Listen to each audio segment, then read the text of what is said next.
പ്രിയപ്പെട്ടവരെ നമസ്കാരം. പുതിയൊരു വീഡിയോയിലേക്ക് എല്ലാവർക്കും സ്വാഗതം. കുറേ നാളുകൾക്ക് ശേഷം നമ്മൾ രേണു സുധീൻ്റെ വിശേഷവുമായി വന്നിരിക്കുകയാണ്. വേറെ ഒന്നുമല്ല, രേണു സുധിയുടെ ഇന്നലത്തെ ഒരു വീഡിയോയും കാര്യങ്ങളൊക്കെ കണ്ടു. അതായത് രേണു സുധിയെ അവരുടെ സഹോദരി ഹോസ്പിറ്റലിൽ കൊണ്ടുവരുന്ന ഒരു സംഭവമാണ് നമ്മൾ കണ്ടത്.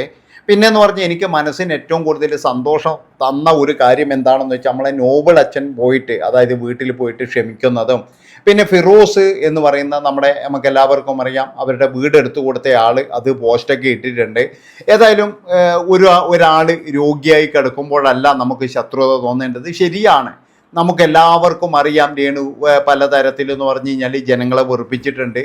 അതുപോലെ തന്നെ എന്ന് പറഞ്ഞു കഴിഞ്ഞാൽ ഒരുപാട് ഇത് ചെയ്തിട്ടുണ്ടെങ്കിലും ഈ രോഗാവസ്ഥ എന്ന് പറയുന്നത് അത് ഏത് മനുഷ്യനും വരാം. നമ്മൾ നല്ല ഹെൽത്തിയിൽ നിൽക്കുമ്പോൾ നമുക്ക് എന്ത് പ്രശ്നം വന്നു കഴിഞ്ഞാലും അല്ലെങ്കിൽ നമ്മൾ എങ്ങനെ കളിച്ചു കഴിഞ്ഞാലും കുഴപ്പമില്ല. പക്ഷെ ഒരാൾ രോഗിയായി കഴിഞ്ഞു എന്ന് പറഞ്ഞു കഴിഞ്ഞാൽ നമ്മൾ എന്ത് ചെയ്യണം എന്ന് പറഞ്ഞാൽ പിന്നീട് അവർക്ക് വേണ്ടിയിട്ട് നമ്മൾ പ്രാർത്ഥിക്കണം. അതാണ് വേണ്ടത്. അല്ലാതെ എന്ന് പറഞ്ഞാൽ പിന്നെയും വെറുപ്പും വൈരാഗ്യവും ഇതൊക്കെ ആയിട്ട് നിന്ന് കഴിഞ്ഞാൽ എന്ന് പറഞ്ഞാൽ മനുഷ്യന്മാരല്ലാതാവും നമ്മൾ. അത്രയേ പറയാനുള്ളൂ. ഇപ്പോൾ നമുക്ക് വേണമെങ്കിൽ അതായത് നിനക്ക് അങ്ങനെ വേണം, അല്ലെങ്കിൽ നിനക്ക് അതുപോലെ ഉണ്ടാകണം എന്നൊക്കെ പറയാം. പക്ഷെ അങ്ങനെ പറഞ്ഞുകൊണ്ട് നമുക്ക് എന്താണ് നമുക്ക് നേട്ടം? അതാണ് എനിക്ക് ചോദിക്കാനുള്ളത്. അതുകൊണ്ടാണ് ഞാൻ പറയുന്നത്, രേണു സുധി എന്ന് പറയുന്ന ഒരു വ്യക്തി ഒരുപാട് വെറുപ്പിച്ചിട്ടുണ്ടെങ്കിലും രോഗം എന്ന് പറഞ്ഞു കഴിഞ്ഞാൽ ഏത് മനുഷ്യനാണ് വരുന്നു പറയാൻ പറ്റൂല.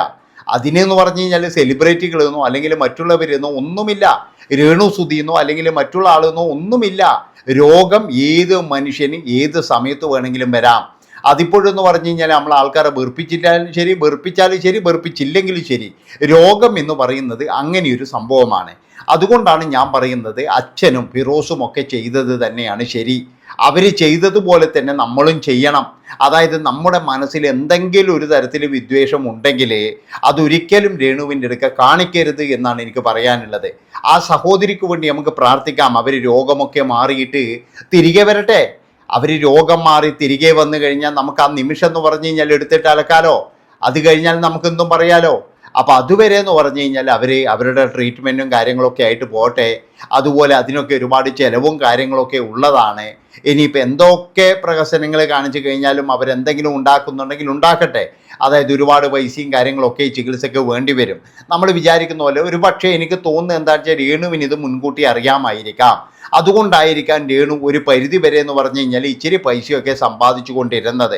അത് നെഗറ്റീവിലായാലും ഇല്ലെങ്കിൽ പോസിറ്റീവിലായാലും ശരി, ഇനി ആരെങ്കിലും പറയിച്ചിട്ടായാലും ശരി, സോഷ്യൽ മീഡിയയിൽ നിന്നായാലും അവർക്ക് പിന്നെ ബിഗ് ബോസ് നിന്നായാലും ഒരു വരുമാനം അവർക്ക് കിട്ടി. ഏതായാലും ആ ഒരു ചിന്ത, അതായത് താൻ രോഗിയാണ് എന്നുള്ളൊരു ചിന്ത ചിലപ്പോഴെന്ന് പറഞ്ഞു കഴിഞ്ഞാൽ രേണുവിനെ വേട്ടയാടിയിട്ടുണ്ടാകാം. അതുകൊണ്ടായിരിക്കാം അവർ പിന്നീട് എന്ന് പറഞ്ഞു കഴിഞ്ഞാൽ ഇതുപോലെയുള്ള കാട്ടിക്കൂട്ടലുകളൊക്കെ ചെയ്തു വെച്ചത്. അതുകൊണ്ടാണ് ഞാൻ പറയുന്നത്, അവർ ആ ഒരു സമയത്ത് എന്ത് വേണമെങ്കിൽ ചെയ്ത് ഇനി എന്തെങ്കിലും ഉണ്ടായിക്കോട്ടെ, പൈസയോ എന്തോ ആയിക്കോട്ടെ, നമുക്ക് ഇനി അതിനെതിരെ പോയിട്ട് ആരും ഒന്നും ചൊറിയാനോ അല്ലെങ്കിൽ ഒന്നും പറയാനോ നിൽക്കണ്ട. അതുകൊണ്ടാണ് ഞാൻ പറയുന്നത്. പിന്നെ രേണുവിൻ്റെ ഗുണ്ടകൾ അല്ലെങ്കിൽ രേണുവിൻ്റെ കുറേ ആൾക്കാർ എന്നൊക്കെ പറഞ്ഞിട്ട് കുറേ ആൾക്കാർ വീണ്ടും വെല്ലുവിളിക്കുകയല്ലേ ചെയ്യുന്നുണ്ട്. അവരോടും കൂടിയാണ് പറയുന്നത്. അതായത് രേണുവിനെതിരെ ഇപ്പോൾ ആരും ഒന്നും പറയുന്നില്ല, ഒരു വസ്തു പോലും പറയുന്നില്ല.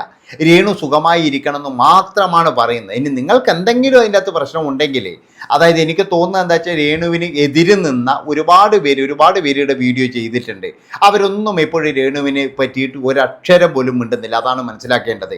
ഒരക്ഷരം മിണ്ടുന്നില്ല. എന്തിനധികം പറയുന്ന ഒരുപാട് പേരുണ്ട്. പക്ഷേ അതിൽ ചില ആൾക്കാരൊക്കെ, അതായത് ഇവരുടെ ഗുണ്ടകൾ, അതായത് ഈ രേണുവിൻ്റെ കൂടെയുള്ള ചില ആൾക്കാർ പോയിട്ട് അവരെ വീണ്ടും ചൊറിയുമ്പോഴാണ് അവിടെ രേണുവിൻ്റെ പേര് വരുന്നത്.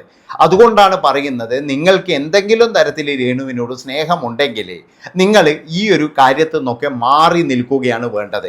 എല്ലാം ശരിയാകട്ടെ. അവരിനി ചികിത്സയൊക്കെ കഴിഞ്ഞ് തിരിച്ചു വരട്ടെ. അസുഖമെല്ലാം മാറിയിട്ട് തിരിച്ചു വരട്ടെ. നമ്മുടെ മമ്മൂക്ക വന്ന പോലെ അവർ തിരിച്ചു വരട്ടെ. അതിനുശേഷം നമുക്ക് അവരെ അങ്ങ് ഇതാക്കാം. അതിനുശേഷം അവരെ നല്ല രീതിയിൽ വിമർശിക്കാം. പഴയതുപോലെ തന്നെ എന്ന് പറഞ്ഞാൽ നമുക്ക് അങ്ങോട്ടും ഇങ്ങോട്ടും അടി ചെയ്യാം. ആ ഒരു സമയം വരട്ടെ. അത് പക്ഷേ ഇപ്പോഴും ഈ ഒരു സമയത്ത് എന്ന് പറഞ്ഞാൽ നിങ്ങളൊന്നും ചെയ്യരുത് എന്നാണ്. അവർക്ക് വേണ്ടി പ്രാർത്ഥിക്കുക, അത്ര തന്നെ. അതുപോലെ തന്നെ അവരുടെ ഇനി ആൽബം എന്തെങ്കിലും ഇറങ്ങുന്നുണ്ടെങ്കിൽ അതിന് പ്രോത്സാഹനം കൊടുക്കുക. അതിൻ്റെ അകത്തുനിന്ന് എന്തെങ്കിലും കിട്ടട്ടെ. കാരണം ഈ ക്യാൻസർ ചികിത്സ എന്ന് പറഞ്ഞു കഴിഞ്ഞാൽ നമ്മൾ വിചാരിക്കുന്ന പോലെയല്ല. ഏത് പണക്കാരൻ്റെയും എന്ന് പറഞ്ഞാൽ സാമ്പത്തിക സ്ഥിതിയെ തന്നെ തകിടം മറിക്കുന്ന ഒരു സംഭവമാണ് ഈ ക്യാൻസർ ചികിത്സ എന്ന് പറഞ്ഞു കഴിഞ്ഞാൽ. അതുകൊണ്ട് തന്നെ ഈ രേണുവിനെ പോലെ ഒരാൾക്ക് ഈ ക്യാൻസർ ചികിത്സ തന്നെ എന്ന് പറഞ്ഞാൽ വലിയൊരു ഉത്തരവാദിത്വമാണ്. അവരുണ്ടാക്കിയ ആ പണവും ചിലപ്പോൾ അതിൽ കൂടുതലും ഇനി വേണ്ടി വരും. ചിലപ്പോൾ നാളെ എന്ന് പറഞ്ഞ രേണുവിന് വേണ്ടിയിട്ട് ആരെങ്കിലും സഹായം അഭ്യർത്ഥിക്കും. ചിലപ്പോൾ ആ ഒരു സ്റ്റേജിലേക്ക് വരെ വന്നു എന്ന് വരും. കാരണം അത്രത്തോളം ചിലവും കാര്യങ്ങളൊക്കെയാണ് ഈ ഒരു ചികിത്സയ്ക്ക് വേണ്ടത്. അതുകൊണ്ട് തന്നെയാണ് ഞാൻ പറയുന്നത്. അപ്പോൾ ആ ഒരു സമയത്തൊക്കെ എന്ന് പറഞ്ഞാൽ നിങ്ങൾ നെഗറ്റീവ് ഇടാതെ എന്തെങ്കിലും കഴിയുമെങ്കിൽ കൊടുക്കുക, ഇല്ലെങ്കിലും മിണ്ടാതിരിക്കുക, അതാണ് വേണ്ടത്. ഇന്നും ഞാൻ ചില ഈ നോബിളച്ചൻ ആ പറഞ്ഞ കാര്യത്തിൻ്റെ അടിയിലൊക്കെ വന്നിട്ട് ചില കമൻറ്റുകളൊക്കെ കണ്ടു. അതുപോലെ തന്നെ എന്ന് പറഞ്ഞാൽ അവരുടെ പലതരത്തിൽ വിമർശിച്ചതുകൊണ്ട് കണ്ടു. അവരുടെ ഭക്ഷണം കഴിപ്പിൻ്റെ പ്രശ്നമാണെന്ന് വരെ കണ്ടു. അതായത് അവർ ഭക്ഷണം കഴിച്ചത് മുഴുവൻ എന്ന് പറഞ്ഞു കഴിഞ്ഞാൽ വേറെ എന്തെങ്കിലും ഫുഡാണ്, അതുകൊണ്ട് വന്നതാണ് എന്നൊക്കെ പറഞ്ഞു. അതായത് ചില ആൾക്കാരൊക്കെ പറയും ഈ എന്താ പറയുക ഇതുകൊണ്ടാണ് വരുന്നത്, ഇതുകൊണ്ടാണ് എന്നൊക്കെ പറയും. പക്ഷെ അതില്ലാത്ത ആൾക്കാർക്ക് വരുന്നില്ലേ? അതെങ്ങനെയാണ് വരുന്നത് പിന്നെ? അതുകൊണ്ടാണ് ഞാൻ പറയുന്നത്. അതൊന്നുമല്ല, ഓരോരോ ആൾക്കാർക്ക് ഓരോ നിയോഗമുണ്ട്. ഓരോ ആൾക്കാർക്ക് ദൈവം വിധിച്ചിട്ടുണ്ട്. ഇതാ നിങ്ങൾ ഇന്നിന്ന പരീക്ഷണങ്ങളിലൂടെ നിങ്ങൾ കടന്നു പോകേണ്ടി വരും. ആ ഒരു പരീക്ഷണം തന്നെയാണ് ശരിക്കും രേണുവിനെയും ഇപ്പോൾ പരീക്ഷിച്ചുകൊണ്ടിരിക്കുന്നത്. അതുകൊണ്ട് രേണു ഇപ്പോൾ ആ പരീക്ഷണത്തോടുകൂടി ആ പരീക്ഷണത്തിൽ എന്ന് പറഞ്ഞു കഴിഞ്ഞാൽ ഇപ്പം നടന്നുകൊണ്ടിരിക്കുകയാണ്. അതുകൊണ്ടാണ് പറയുന്നത് അവരെ ഇനിയും നമ്മൾ എന്താ പറയേണ്ടത് വളരെ ഇതാക്കാതെ, അതായത് ഞാൻ പറഞ്ഞില്ല ഇത്രത്തോളം നമ്മളെന്ന് പറഞ്ഞാൽ അങ്ങോട്ട് നല്ല രീതിയിൽ വിമർശിച്ചിട്ടുണ്ട്, നല്ലത് പറഞ്ഞിട്ടുണ്ട്, മോശം പറഞ്ഞിട്ടുണ്ട്, ഇതൊക്കെ പറഞ്ഞിട്ടുണ്ട്. ഇനി അങ്ങോട്ട് നമുക്കൊരു കാര്യം ചെയ്യാം, ഒരു പോസിറ്റീവ് മൈൻഡ് എടുക്കാം. അതായത് ഞാൻ പറഞ്ഞല്ലോ ഒരു 3-4 മാസം കഴിഞ്ഞ് അവരെല്ലാം പൂർണ്ണമായിട്ട് നമ്മളെ മമ്മൂക്ക തിരിച്ചു വന്നില്ലേ, അതേപോലെ വരട്ടെ. ഞാൻ പാസ്സായി. അതായത് മമ്മൂക്ക ആദ്യം തന്നെ വിളിച്ചു പറഞ്ഞത് നമ്മുടെ ശ്രീരാമനോടാണ്, എടാ നീ അറിഞ്ഞോ ഞാൻ പാസ്സായി എന്ന്. അതുപോലെ തന്നെ രേണു വരട്ടെ. എല്ലാം കഴിഞ്ഞതിന് ശേഷം ഞാൻ പാസ്സായി എന്ന് പറഞ്ഞ് രേണു വരട്ടെ. ആ നിമിഷം മുതലേ നമുക്ക് തുടങ്ങാലോ. അതുകൊണ്ട് അവരെ സ്നേഹിക്കുന്നവരും അതുപോലെ തന്നെ അവരെ എന്താ പറയുക ദേഷ്യമുള്ളവരും എല്ലാവരും ഒരു കാര്യം ചെയ്യുക, താൽക്കാലികമായിട്ട് അവരുടെ ആ ഒരു അസുഖം മാറാൻ വേണ്ടിയിട്ട് നമ്മളെല്ലാവരും പ്രാർത്ഥിക്കുക. മനുഷ്യന്മാരല്ലേ, എന്തിനും ശത്രുത വെച്ച് നിൽക്കണം? അതായത് ഒരു ജീവിതം എന്ന് പറഞ്ഞു കഴിഞ്ഞാൽ ഇത്രയല്ലേ ഉള്ളൂ. അതിൽ കുറേ ശത്രുതയും വെച്ച് കുറേ പ്രശ്നങ്ങളും ഉണ്ടാക്കിയിട്ട് എന്തിന് വെറുതെയെങ്കിലും ഓരോ കാലഘട്ടത്തിൽ ഓരോരാളുടെ കാര്യത്തിൽ അതങ്ങ് കഴിഞ്ഞു പോയി, എത്ര തന്നെ. അതിപ്പോഴും എന്ന് പറഞ്ഞു കഴിഞ്ഞാൽ നമ്മളാരും കരുതുന്നില്ലല്ലോ ഇതിൻ്റെ പുറകിൽ എന്ന് പറഞ്ഞാൽ ഇതുപോലൊരു വലിയൊരു അടി വരാനുണ്ട്. അതുകൊണ്ട് തന്നെ എന്ന് പറഞ്ഞു കഴിഞ്ഞാൽ വളരെ സൂക്ഷിക്കണം. നമ്മളാരും കരുതുന്നുണ്ടോ? ഇനിയിപ്പോൾ ആരായി കഴിഞ്ഞാലും അത്രയേ ഉള്ളൂ.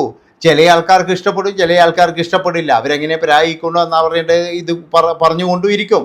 അതുകൊണ്ട് എനിക്ക് പറയാനുള്ള കാര്യം ഇതാണ്, എല്ലാവരും സമാധാനത്തിലിരിക്കുക, അതുപോലെ പ്രാർത്ഥിക്കുക, നല്ല രീതിയിൽ അവർ തിരിച്ച് വരട്ടെ.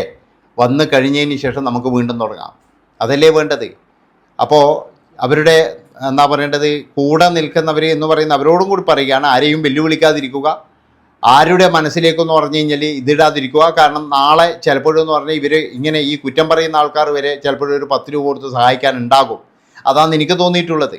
നാളെ ഇപ്പോഴെന്ന് പറഞ്ഞു കഴിഞ്ഞാൽ രേണുവിന് ചികിത്സക്ക് പണമില്ല എന്ന് പറഞ്ഞാൽ കൂടി തന്നെ ഇവിടെയുള്ള ആൾക്കാരൊക്കെ എന്ന് പറഞ്ഞാൽ എന്തെങ്കിലും കൊടുക്കും എന്നുള്ളതാണ് എനിക്ക് തോന്നിയിട്ടുള്ളത്. ഏതായാലും ഇത്രയും പറഞ്ഞുകൊണ്ട് ഈ ഒരു വീഡിയോ ഇവിടെ വെച്ച് വൈൻഡപ്പ് ചെയ്യാണ്. അപ്പോൾ രേണുവിന് വേണ്ടി എല്ലാവരും പ്രാർത്ഥിക്കുവായിരുന്നു. നന്ദി, നമസ്കാരം.